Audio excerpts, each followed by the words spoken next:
Olá! Começa agora o Conexões dessa quinta-feira, dia 3 de novembro. E hoje o programa é especial, porque nós separamos para você os melhores trechos da nossa entrevista realizada no último domingo, dia em que ocorreu a votação do segundo turno das eleições 2022. Mas antes de você conferir a entrevista, eu preciso me apresentar, né? Sou Camila Maia, uma mulher branca, tenho cabelos escuros e lisos na altura dos ombros, olhos também escuros e visto hoje uma roupa branca. Ao meu lado está o Diogo Marques. Ele é integrante do Labitave, um homem de pele parda, com cabelos e olhos castanhos e que não usa barba. Durante a entrevista, o Diogo faz a interpretação de alguns trechos e também o professor Diego Barbosa, que é o coordenador do Labitave. O professor Diego é um homem branco, de cabelos e olhos castanhos e com uma barba cheia. E os nossos entrevistados do último domingo foram o professor da Faculdade de Informação e Comunicação da UFG, Daniel Cristino, e o jornalista Marcelo Heleno. Nesse bloco, você confere algumas análises da conjuntura política brasileira e também análises a respeito da apuração dos votos do segundo turno das eleições presidenciais. E agora nós recebemos nossos dois novos convidados que vão nos ajudar a entender o cenário político, a analisar os resultados, da apuração das urnas até o momento. Eles são o jornalista Marcelo Heleno. Muito obrigada pela sua presença, Marcelo. Muito bom revê-lo. Obrigado, Camila. Saudade de você. Marcelo, a gente tem o costume de fazer uma descrição física para o nosso público cego de baixa visão. Você pode fazer a sua descrição física para a gente? 1,70 m, meio gordinho, meio baixinho, meio gente boa, um coração enorme pelo mundo. Bom, só para ajudar, usa óculos, está usando também uma camiseta rosa, né? Calça jeans, salmão. Né? Eu sou péssima de cores, mas é mais ou menos isso. E também recebemos novamente o professor da Faculdade de Informação e Comunicação da UFG e jornalista Daniel Cristino. Daniel, muito obrigada por ter aceitado o nosso convite de novo e estar aqui nesse domingo. Eu que agradeço poder participar, é uma honra estar aqui com vocês, com o Marcelo Heleno, que eu conheço também há algum tempo, né? E deixa eu fazer minha autodescrição então. Eu tenho 1,75 m, estou sentado aqui, uso óculos, sou calvo, com os cabelos brancos, né, tenho a pele clara, estou usando uma camisa de botões na frente, também da cor salmão, uma calça jeans e um sapato verde.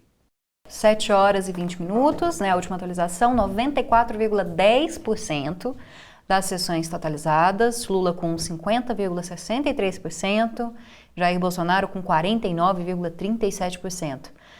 Bem apertado, né? Isso tem consequências, né? Quais consequências, professor? Não, pois é, a primeira consequência é que você tem margem para contestação, né? Você tem margem para fazer bastante contestação, porque quando a diferença é muito pequena, cada elemento que antes poderia passar despercebido parece ganhar muito interesse.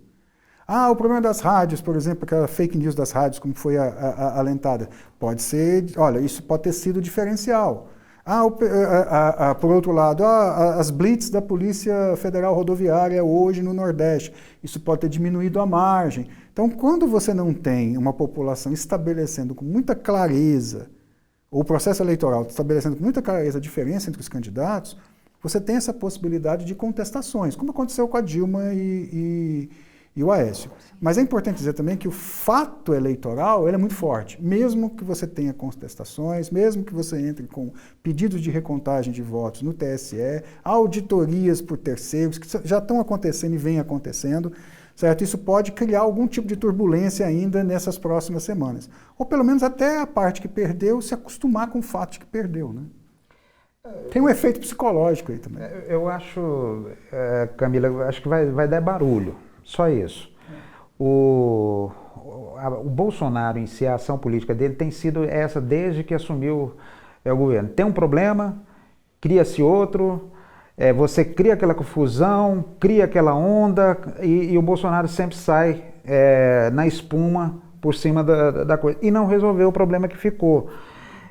O que tem em relação? Vai dar margem, sim, para reclamar de novo de urna eletrônica, talvez das rádios, do Alexandre de Moraes, da Globo, da imprensa, voltam todos os fantasmas. Agora, por outro lado, a comunidade internacional está atenta. Hoje mesmo nós devemos ter o reconhecimento do governo americano, dos principais governos europeus, cumprimentando o Lula, e isso, dentro de uma economia globalizada, é muito importante. E acho que, como o Daniel diz aqui, sobra pouco espaço para você questionar além disso. Certo? Quando eu falo dessa bagunça que o Bolsonaro normalmente coloca, ele não tem um argumento organizado para questionar o resultado. As urnas têm problema. Tá, qual é o problema que a urna eletrônica tem? Qual é o problema que o Bolsonaro, o Ministério do Exército, qual é o problema, afinal de contas, da urna eletrônica? Isso nunca foi dito e não vai ser dito porque não tem, porque não existe. Agora, vai criar essa dificuldade, que muito provavelmente o Bolsonaro vai passar 2 meses questionando esse resultado, e ao Lula vai caber, confirmando a vitória dele, ter sangue frio e reorganizar o país para o diálogo que o país precisa ter para recompor forças e trabalhar para um projeto do país. Que até isso nós tivemos, pelo clima de polarização, pelo clima provocado especialmente pelo governo Bolsonaro, nós não tivemos debate nessa campanha. Nós tivemos 2 candidatos polarizados desde o início, sem planejamento de governo, sem um programa de governo, os 2 com carta de intenção, onde o básico é o seguinte: o Bolsonaro dizendo assim, olha, a minha proposta é continuar fazendo o que eu estou fazendo. E o Lula, a minha proposta é fazer o que eu já fiz. E não pode ser assim. O debate eleitoral foi totalmente sequestrado por esse radicalismo ideológico. E por pautas, como a gente estava conversando no bloco passado, né, com o professor Robert, pautas que não são essenciais, né? Pauta dos costumes, né, ou Não vou dizer que são pautas importantes em termos relativos. Mas se você tivesse um país com uma situação muito mais economicamente estabilizada, um país que não tivesse com um problema fiscal tão acentuado, que não tivesse, por exemplo, sido feito ao longo do tempo, nesse segundo semestre, uma série de benefícios que depois vão ser cobrados lá na frente, se não tivesse saído uma pandemia mal gerida, absolutamente mal gerida, né, você poderia discutir, essas são questões que mobilizam as pessoas. Eu acho que assim, essa pauta é relevante. O problema não foi a pauta, o problema foi o modo como você transformou a pauta naquilo que o Peter Brooks, o professor Lisandro, que me indicou esse texto uma vez, Peter Brooks dizia chamar de imaginação melodramática. A luta do bem contra o mal, a ideia de uma radicalização, a ideia do outro como tendo que ser superado e eliminado.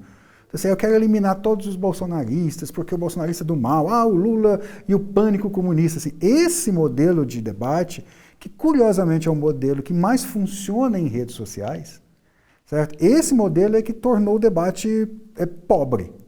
Porque agora as pessoas estão extremamente aliviadas. Tem muita gente agora que vai chegar no final com a vitória do Lula, né? Vai ficar muito aliviada, mas sem perceber que no dia de amanhã esse alívio vai ser substituído por uma ansiedade muito grande. Porque os outros 50%, ou os outros 49% vão ter que aprender um jeito de conviver e lidar com pautas que sejam convergentes. Mas quando você pinta o outro como o diabo, como é que você converge com o diabo? Você não converge. E se não encontrar uma conversão, um ponto assim, o possível governo que o Lula vai fazer vai ser solapado a cada tentativa, a cada projeto de lei, a cada ação do governo, a cada debate. Então, assim, a gente vai ter que voltar, a gente vai ter que sair da 5ª série a partir de amanhã, na verdade, né? No debate, na discussão, nós vamos ter que sair da 5ª série. A gente vai ter que entender que tem muita gente que votou no Bolsonaro, que é gente correta, que é gente honesta, que é gente que trabalha todo dia, mas que tem uma percepção da realidade que é diferente da sua. Agora você vai ter que mostrar para ele que ele vai ter que compor com um governo que não é o que ele pensava. E se ele acha que o Lula é o grande mal do universo, como é que ele compõe com isso? Então você tem que escapar dessa imaginação melodramática, que é boa para mobilizar, mas péssima para governar. A gente vai para um rápido intervalo, mas daqui a pouco você continua a conferir as Conexões Especial. Nós estamos te mostrando os principais trechos da entrevista que nós realizamos no último domingo, segundo turno das eleições 2022.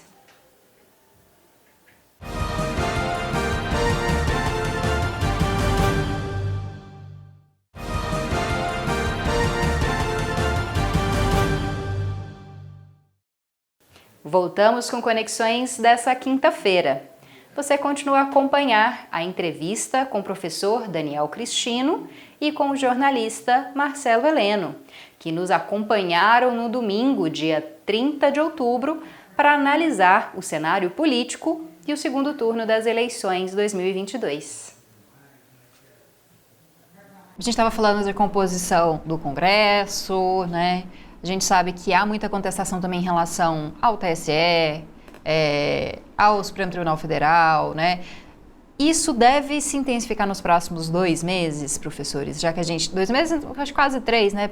Para que Lula assuma em janeiro. É isso, que eu acho que agora a data agora mais importante é a data da posse. Uma vez que está determinado o pleito, da agora até a data da posse, você tem a primeira fase, que eu acho, é a fase dessas contestações, né, que são permitidas, são legais, pedido de recontagem, esse processo todo, que devem acontecer aí nos próximos dias, se for acontecer, deve acontecer rapidamente nos próximos dias. Depois é todo o processo de transição dos governos. Numa democracia com uma outra característica, você tem uma transição mais tranquila.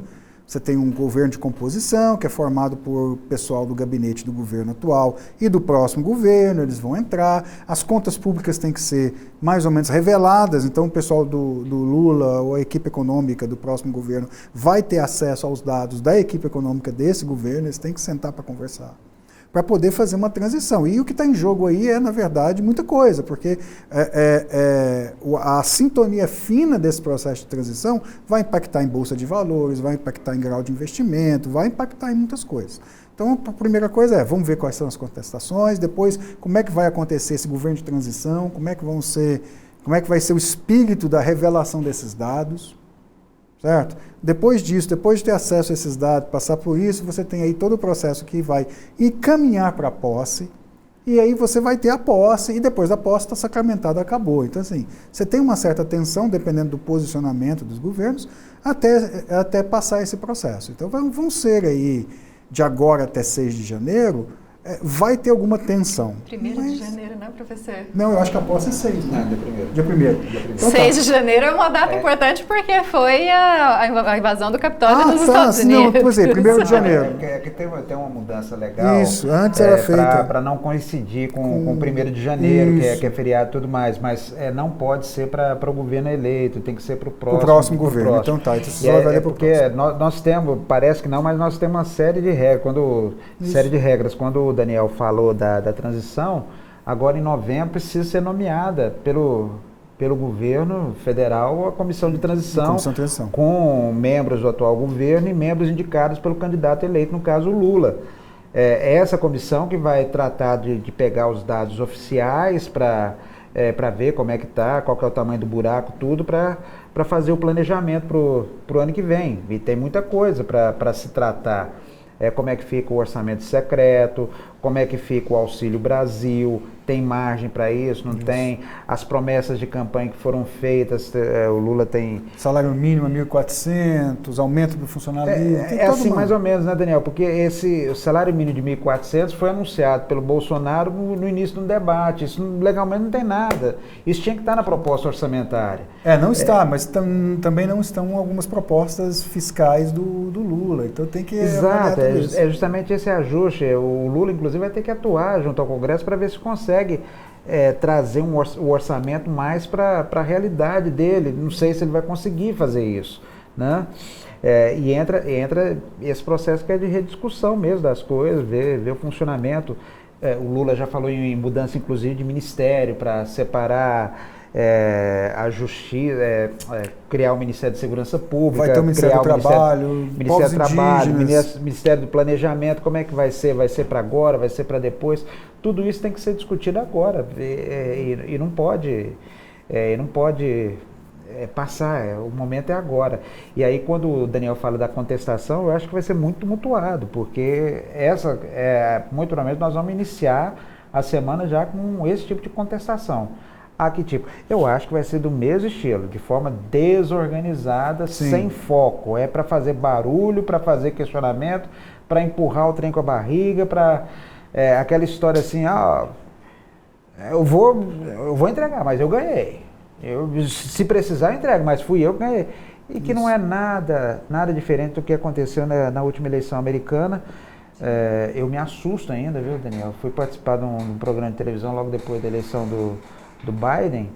Aí o pessoal falou, não, porque eu falei, gente, acabou a eleição americana, já mais de 50 recursos apresentados, todos negados, não tem para onde ir. E da mesma forma, eu volto àquele ponto. Qual é o argumento que vai ser utilizado para contestação?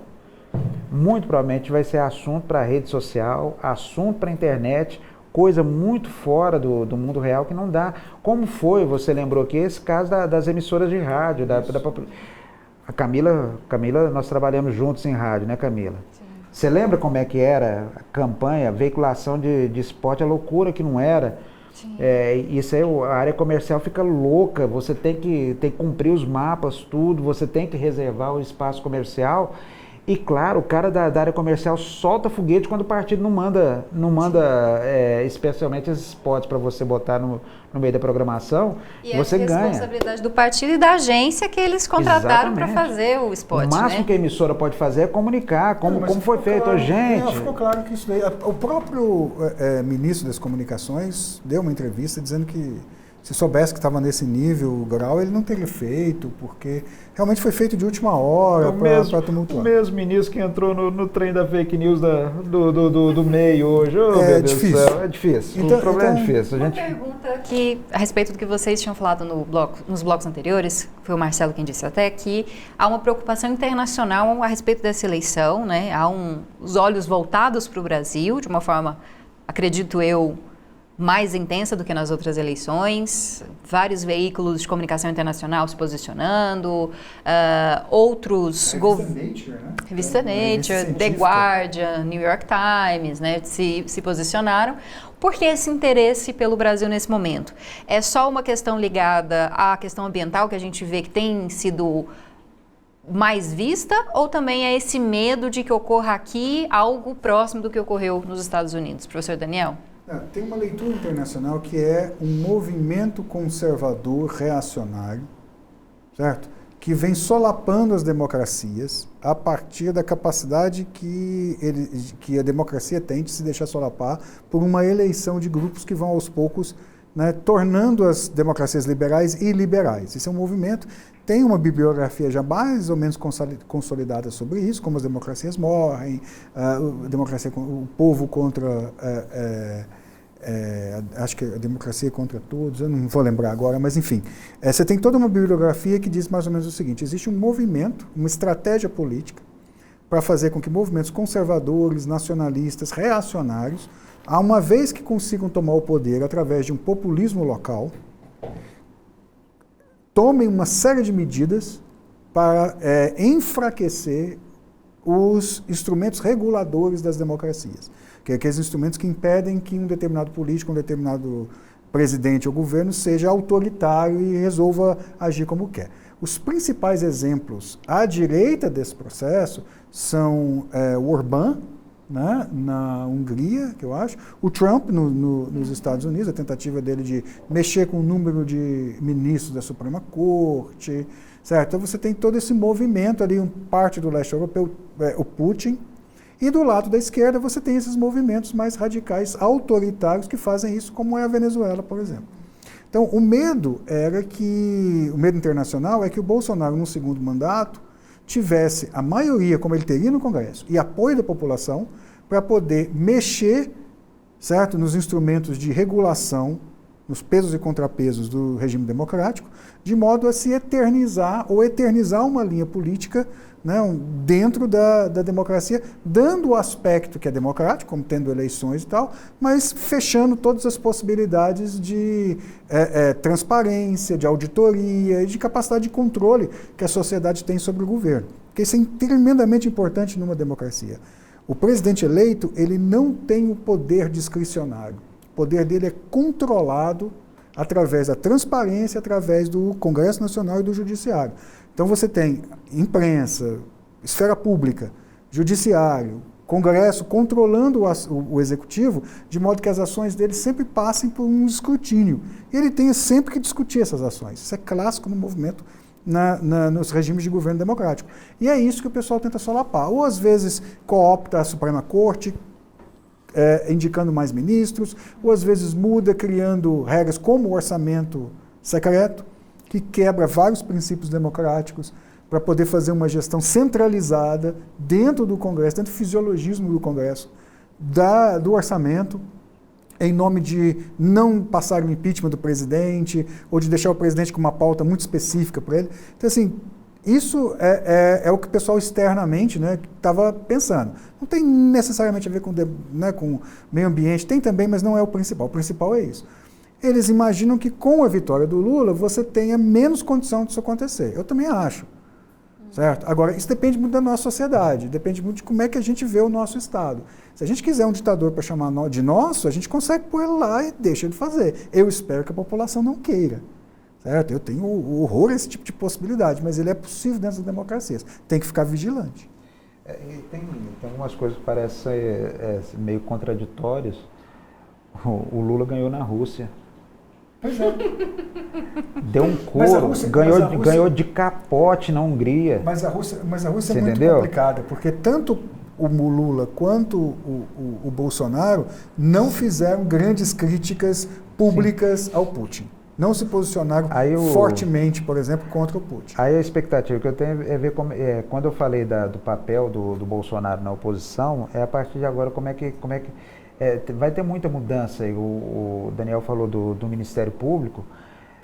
Mesmo que o Lula coloque lá um camarada dele, o Ministério Público tem que voltar a ter o seu papel como instituição. Não é simplesmente chegar lá, não, se for contra o presidente, eu não quero nem olhar, não quero nem ver. Não pode ser assim. Assim como não pode, se fala muito o ativismo do judiciário, a gente precisa entender que o Supremo é uma casa jurídica, mas que é formado basicamente por movimento político. Porque são indicações políticas. Porque são indicações políticas. Indicações do presidente, vamos dizer assim. Né? E agora, se você quer resgatar a Constituição, o conhecimento jurídico, não pode acontecer do jeito que está acontecendo, que é toda a votação terminar 9-2. Por quê?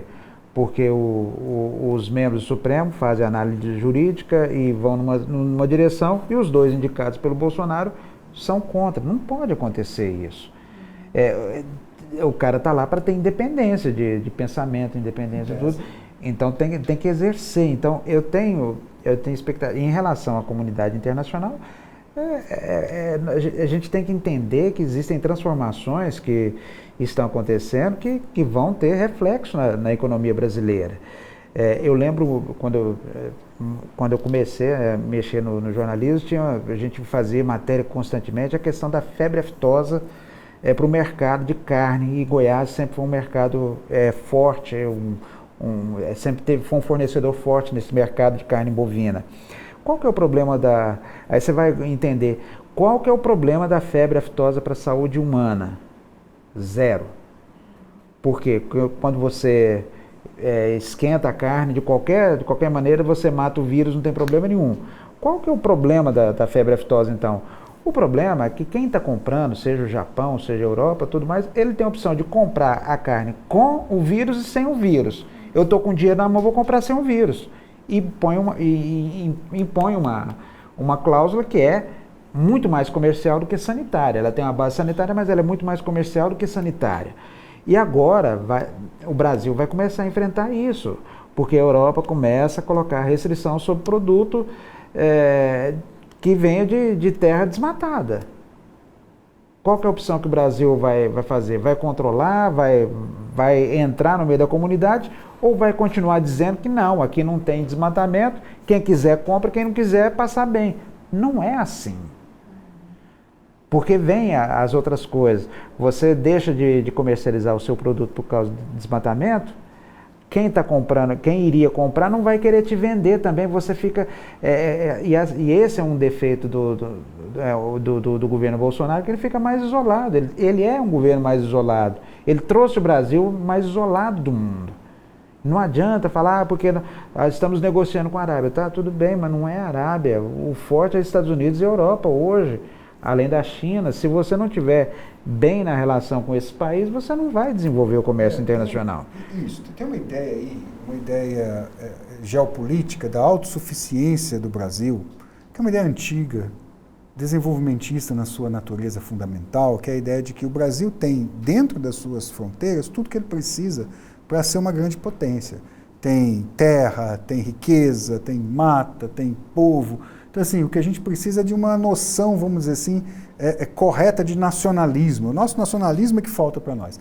Esse tipo de concepção, que é uma concepção que a política externa do Bolsonaro, do governo Bolsonaro, esposava com entusiasmo, não faz mais sentido hoje. As cadeias produtivas estão todas interligadas, o fluxo monetário ele é muito ágil e o impacto acontece rapidamente em toda a parte do globo. Você tem mão de obra, você tem produtos sendo produzidos concentrados na China, você tem mão de obra espalhada no mundo inteiro, você tem a tecnologia facilitando o transporte, facilitando o acesso de matéria-prima. Então, você tem uma questão aí que tem que ser revista efetivamente, que é como é que você constrói um nacionalismo brasileiro que não esteja necessariamente perdido nessa ideia do gigante pela própria natureza, que é um nacionalismo desenvolvimentista da década de 70, de 60 e 70. Que teve o seu tempo, mas que agora não funciona mais. Você tem que desenvolver um nacionalismo brasileiro, ou seja, um amor à pátria e às cores brasileiras, que estejam atualizado em relação ao momento atual, especialmente na sua relação com a tecnologia e com o meio ambiente. E o Brasil sofreu uma desindustrialização nos últimos anos, né? A gente tem reduzindo o nosso parque tecnológico ao invés de aumentá-lo, né? Aí você tem que entender que desindustrialização foi essa e que tipo de indústria a gente fomenta. Certo? Porque você tem uma indústria brasileira, que a brasileira sempre foi forte, que é uma indústria, por exemplo, de mineração muito forte, um agronegócio muito forte. Então, você tem uma indústria de produção local que tem um certo perfil, mas o Brasil nunca foi bom em produzir bens de consumo. Agora, tecnologia, por exemplo, a chave disso tudo aí, e aí a Marina Silva passa a ser um elemento central disso, é a questão ambiental. Mas porque, nós não vamos ter eco, não quero ter eco chato, não, é que tudo passa pelo meio ambiente. A gente precisa acabar com essa noção. Por que tem degradação da Amazônia? Porque o grupo dominante hoje no governo tem a visão de que não tem importância desmatar um pouquinho da Amazônia para implantar projetos econômicos. Cara, você não vai conseguir implantar nenhum projeto econômico consistente na Amazônia.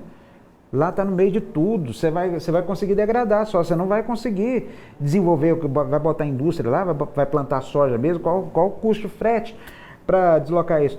Tem que desenvolver atividade que tem a ver com a região, certo? Aí você vai para a matriz energética. Você vai continuar falando em pré-sal? Você vai continuar falando em energia gerada por usina hidrelétrica? Não dá. A matriz energética no mundo é outra. Se você não mudar, virar a chave, não mudar o foco disso, tá danado. Você não pode autorizar a implantação de resort no litoral sem observar as regras ambientais, porque você vai degradar aquilo lá. Em pouco tempo você não vai ter aquela riqueza natural que é o seu chamariz. Se você quiser trazer para Goiânia, não adianta você continuar autorizando empreendimentos que tiram da nossa cidade não só o título de cidade mais verde do país, como provoca mudança no clima. Você não tem uma cidade arborizada, eficientemente arborizada. Goiânia é muito quente hoje. Você não tem mais a coisa que tinha. Então, essa questão ambiental mexe com tudo e precisa ser conduzido para ter uma preocupação mesmo. Não é a preocupação do eco chato, não. É a preocupação de você preservar os recursos e saber trabalhar os recursos para gerar riqueza mesmo. E você não pode fazer esse raciocínio ideologicamente. Esse raciocínio tem que ser feito a partir de uma leitura científica, ponderada, racional do ambiente e chamar para conversar os atores. Então, muitos desses empresários que por questões até ideológicas foram lá e apoiaram o bolsonarismo, vão ter que sentar na mesa porque são atores fundamentais. O agronegócio é um ator fundamental, então tem que sentar. O que você tem que garantir é aquilo que você efetivamente não tinha no governo passado. E o que é? Uma discussão racional, olhando para os fatos reais, fazendo as análises dentro dos princípios corretos, certo? Chamando os atores importantes para debater, tendo como horizonte a ideia de justiça social e igualdade. Entendeu? Você não vai, assim, agora começar a invadir terra novamente. Isso é uma bobagem. Você tem que sentar com esse empresário e dizer, olha, você pode ganhar o dinheiro que você quiser, mas nós temos que erguer o país como um todo. Porque cada geração, isso é importante, se você é um liberal, entenda isso, cada geração de jovens que a gente perde para evasão escolar, certo? E para falta de capacitação, é perder dinheiro para o país. Dinheiro que pode ir para a sua empresa, porque você vai contratar mão de obra melhor, mais qualificadas, com um preço mais barato, sem precisar formar ela dentro da sua empresa. Porque você vai ter menos gente doente, você vai ter mais gente inteligente, mais gente capaz. Se o país não cresce como um todo, o país não cresce, a gente vai ficar sempre no voo da galinha. Isso não é uma pauta dos bolsonaristas ou dos lulistas, né, dos petistas, isso é uma pauta do país. Então agora você tem que sentar com alguém que é claramente mais razoável para dizer, olha, como é que a gente vai organizar isso aqui, reforçar as instituições e tentar fazer uma elevação conjunta. No próximo bloco, a gente finaliza esse Conexões e você confere as últimas análises que foram feitas durante a entrevista do último domingo.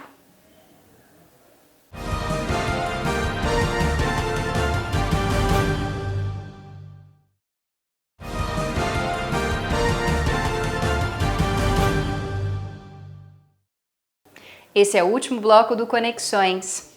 E você acompanha agora o final da entrevista com o professor Daniel Cristino e com o jornalista Marcelo Heleno. Eles fazem uma análise da vitória de Luiz Inácio Lula da Silva do PT e também do futuro do Brasil. Dos estados que tiveram segundo turno, né, só para o nosso público saber, Tarcísio eleito em São Paulo, Tarcísio do Republicanos com 42% contra 35% de Fernando Haddad. Vou citar só alguns estados aqui. A Bahia elegeu Jerônimo do PT com 52% contra 47% de ACM Neto. Vamos para o Rio Grande do Sul, Eduardo Leite do PSDB. Isso. Pernambuco, a Raquel Lira, também do PSDB, Eduardo Leite com 57%, contra o Onyx Lorenzoni, que até apareceu durante um tempo, né, acima dele nas pesquisas, mas... É fantástica essa virada do Eduardo Leite. Ele ganhou a vaga no segundo turno por 10 mil votos que ele teve de frente sobre o candidato ao PT, o Paulo Preto. Sim. Ficou bem atrás do Onyx Lorenzoni e simplesmente reverteu. O Lorenzoni foi para o modo bolsonarista total, radical e... Mais realista que o rei. O Bolsonaro foi muito bem votado no Rio Grande do Sul, mas o candidato dele lá acabou ficando.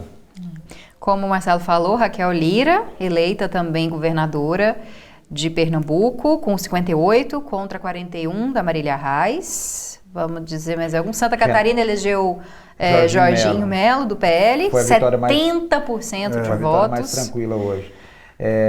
Teve também Alagoas, né? Espírito Santo, Renato Casagrande foi eleito. Paraíba, o João, do PSB, foi eleito também, 52%. A gente tem aí, se for pensar nessa divisão, né, que a gente tá fazendo do país nesse momento, tá balanceado, né? As eleições a governo? Eu imagino que sim. Acaba que os governos estaduais vão acabar refletindo muito a realidade nacional. O PT e as forças de esquerda continuam dominando o Nordeste, já tinha ganhado o primeiro turno, Ceará, tinha ganho o Piauí, tinha ganho o Maranhão, ganhou agora a Bahia, Alagoas com a vitória, Paulo Dantas, ligado ao Renan Calheiros, vai estar alinhado, perdeu o Sergipe, Paraíba é o PSB, então a esquerda domina o Nordeste inteiro. Agora, as forças conservadoras ficam com praticamente o resto do país. Pará com o Barbalho, que também eleito no primeiro turno, está alinhado com Lula, vai ficar mais ou menos equilibrado. Agora, os governos estaduais também, cada um vai ter sua missão agora, né? O Tarcísio, por mais que ele tenha o alinhamento, a gratidão, com o Bolsonaro ele tem a maior economia, o maior estado para administrar. E o Tarcísio se aproximou muito do Kassab. O Kassab foi um esteio para a campanha dele em São Paulo. E aí o Tarcísio nessa hora já deve estar se equilibrando também para saber qual que vai ser a influência do Bolsonaro e qual que vai ser a influência do Kassab no governo dele. É importante dizer que a vitória do Paulo Dantas lá em Alagoas é uma derrota do Arthur Lira e uma vitória do Renan Calheiros. E ele foi investigado recentemente também, né? Ele foi afastado controversa. numa ação controversa, ainda assim venceu a eleição. É controversa porque a acusação que o Paulo Dantas responde, o processo que ele responde, é exatamente o mesmo que o Arthur Lira responde e teve processo suspenso no Supremo. É a mesma coisa, rachadinha. Certo? E tem uma série de coisas que o país precisava começar a discutir. É a rachadinha, é o fake news, tem tanta coisa para a gente ver. E já que a gente está falando de coisas que a gente precisa discutir, o orçamento secreto é uma delas e o Arthur Lira é, por enquanto, a cabeça desse processo, né? E ele é visto por muitos como a pessoa que realmente tem mandado no Brasil, né? Como é que vocês entendem isso? Vou deixar o professor Daniel falar, depois o Marcelo. O poder funciona mais ou menos assim. Uma vez que você vença uma eleição como essa, você tem um elemento na sua mão muito importante, que é o quê? Que é posicionamento de aliados em cargos chaves da administração. Então, o presidente passa, por exemplo, a indicar ministros, passa a indicar procurador-geral da República, passa a indicar uma série de coisas. Então, nesse joguinho de escravo de Jó, você vai posicionando as pessoas, e à medida que você vai posicionando as pessoas, você vai retirando o poder do governo anterior. Então, o segundo escalão, o terceiro escalão, você vai tirando poder. Então, aquilo que facilitava para um determinado político aprovar uma regra, ou posicionar alguém, ou fazer uma medida, vai começando a encontrar determinados problemas, porque as pessoas que estão nos cargos, que viabilizam essas ações, já não são mais as pessoas de confiança daquele político. Então, o primeiro ponto é que, ao longo do tempo, isso é só para o ano que vem, ao longo do tempo, o Arthur Lira, se ele não souber compor, e é isso que basicamente o pessoal chama, entre outras coisas, de política, se ele não souber compor com o grupo que vai começar a ocupar os cargos, o poder que ele tem hoje, que é secundado por toda essa rede de influências que ele possui, vai começar a diminuir, certo? E esse é o jogo do poder. Quando é que eu consigo manter, quanto eu tenho que abrir mão, com quem eu tenho que compor, para que a minha rede de influência dentro do governo federal, dentro do legislativo e dentro, em certa medida, do judiciário, se mantenha a mesma, aumente ou diminua. Então esse é o jogo de bastidor que vai começar a acontecer agora. Né? Quem vai ser ministro da Justiça, quem vai ser, por exemplo, a gente teve esse entreveiro aí com o pessoal da Polícia Rodoviária Federal. Quem é que vai ser agora indicado como o diretor da Polícia Rodoviária Federal? Quem que ele vai colocar como superintendentes no Estado? O que vai acontecer com essas figuras? E é isso que deixa as pessoas apreensivas quando elas estão dentro do jogo da política. O que vai acontecer com a minha posição? O que vai acontecer com o meu cargo? Quem é que vai ocupar? Como é que eu vou compor? Com quem eu vou conversar? Esse é o jogo de bastidor. Não tem problema nenhum nesse jogo, desde que o resultado final, a soma final, seja em benefício da população e do país. Esse é o jogo normal da política, é assim que é feito em qualquer lugar. Só que quando você tem como objetivo diminuir a desigualdade, da educação, da saúde, melhorar a situação do povo, fazer crescer em conjunto, assim como a situação, esse jogo vai sendo um jogo de responsabilidades, mas que vai tendo retorno para a população. Quando o jogo é fisiológico, ou seja, o meu objetivo é encher o apartamento de dinheiro, o meu objetivo é comprar 3, 4 carros importados para pôr na minha garagem, aí você tem a perversão do processo e você passa a sugar do povo, tirar o futuro do povo para ter um presente mais tranquilo. Então esse é o que vai acontecer agora. E do ponto de vista político já tinha uma inquietação, porque dentro dos partidos que compõem o Centrão, o PL fez a maior bancada. Sim. E o PL, é claro que se arvora no direito de indicar o próximo presidente da Câmara e controlar toda essa máquina. Então, já tinha essa inquietação. E o Progressistas fica particularmente abalado, porque o Lira perde o segundo turno em Alagoas e o Ciro Nogueira já tinha perdido de forma fragorosa no primeiro turno no Piauí. Isso. Então, isso tudo enfraquece, né?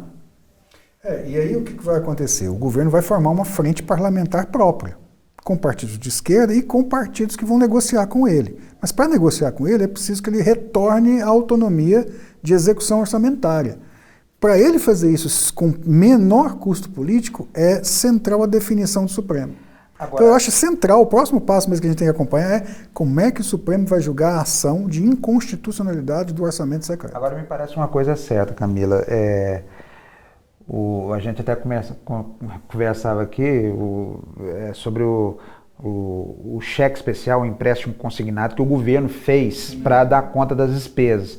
Que na vida pessoal nossa é o seguinte, você perdeu uma renda, se você tem a conta no banco, lá tem um consignado, você vai lá e faz o empréstimo. Salvou o mês. Daqui a 3 meses, apurou, você não conseguiu a renda, você vai lá e faz outro empréstimo. Aí chega um momento que você não tem empréstimo. E você tem que pagar os que ficaram lá.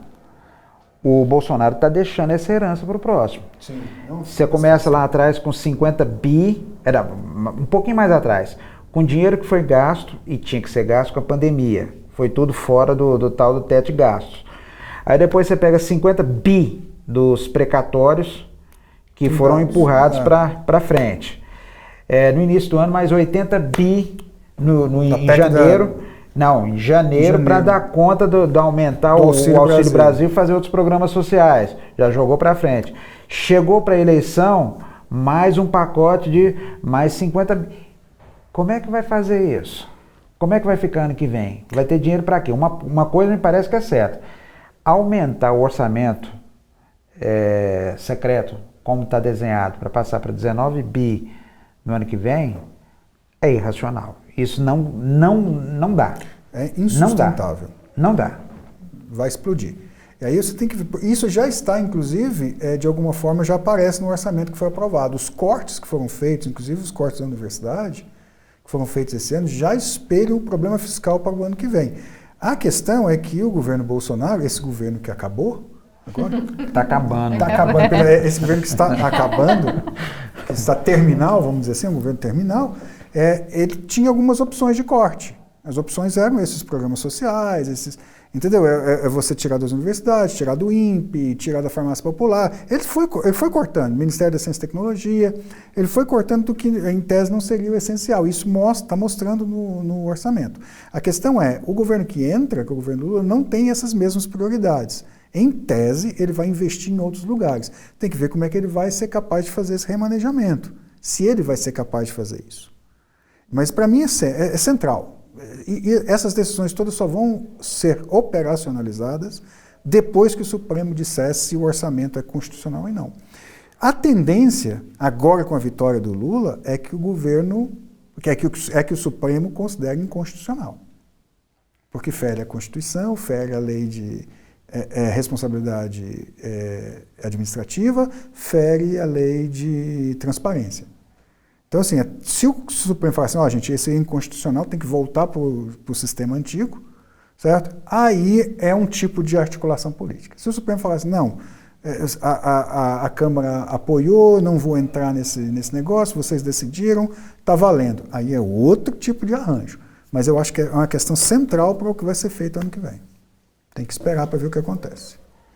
Bom, e em relação a essa questão que a gente vem acompanhando desde 2018, nessa divisão entre os mais conservadores, entre um movimento um pouco mais liberal, né, das garantias, e a violência que a gente sabe que arrefeceu, né, na verdade não, aumentou nesse período eleitoral.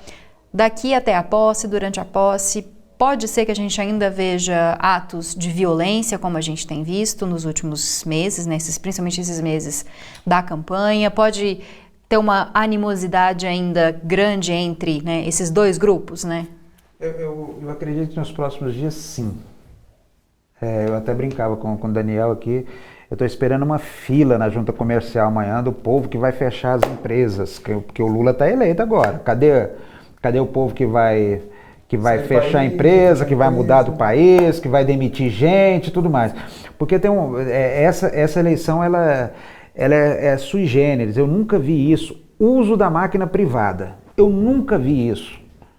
Certo? Os empresários usando o poder de fogo que eles têm para obter voto e tem que falar de forma clara. Só em termos de assédio eleitoral, bateu em mais de 2.000 denúncias nesse segundo turno, mais de 90% tendo a ver com eleição presidencial e praticamente todas de um lado só. Não pode ser uma iniciativa isolada de um ou outro empresário. Isso é coisa da década de 20 no Brasil, isso é coisa da política do café com leite, que Exatamente. Os grandes fazendeiros falavam assim, se vocês não votarem no meu candidato aqui, eu vou mandar vocês embora e contrato outros. E isso vai ter que ser discutido, Camila, porque é uma coisa, e gente que está fazendo isso, são os mesmos caras que estão defendendo liberdade, que falam que defende democracia. O que é isso? Você está defendendo liberdade religiosa, aí você vai bagunçar a missa da Igreja Católica porque o Papa falou que quer um modelo diferente para o país. Que história é essa? A gente vai ter que rediscutir isso tudo. Agora, o clima de ódio, o clima de intolerância criado, eu imagino que não. Estou sem conversar com as pessoas já tem um tempo aí, vai continuar um tempo. Isso é uma coisa que a gente vai ter que se acostumar. A gente já conversa pouco. Quanto tempo faz que eu não te vejo, Camila? Anos. Certo? A gente se acostuma a conversar com as pessoas pelo Instagram, pelo Facebook, pelo WhatsApp. Ninguém mais telefona, nem telefonar. Oi, você está bem? Tudo? Não. Você manda uma mensagem pelo WhatsApp e tá resolvido. É um mundo diferente. E agora, em relação ao clima, vai continuar. Vai continuar, porque eu te garanto que amanhã não, hoje já começa a circular vídeo de gente dizendo que não, porque teve fraude sim, porque aconteceu isso aqui no Maranhão. Eu achei interessante, quando terminou o primeiro turno, eu recebi um material. Já começou a fraude aqui, já estão prontos os recibos para o segundo turno aqui no Maranhão. Aí você ia olhar os recibos que eles apresentavam como prova, era do Espírito Santo. Então já vai começar. Essa noite mesmo já começa a circular o povo do Bolsonaro explicando como é que as urnas foram fraudadas. E aí começa a discussão de novo. Aí vai ficar estranho, não, o Lula ganhou porque roubou a eleição, porque pagou não sei o quê, arrumou... Para, gente, nós temos que entender esse processo democrático. E nós ficamos por aqui.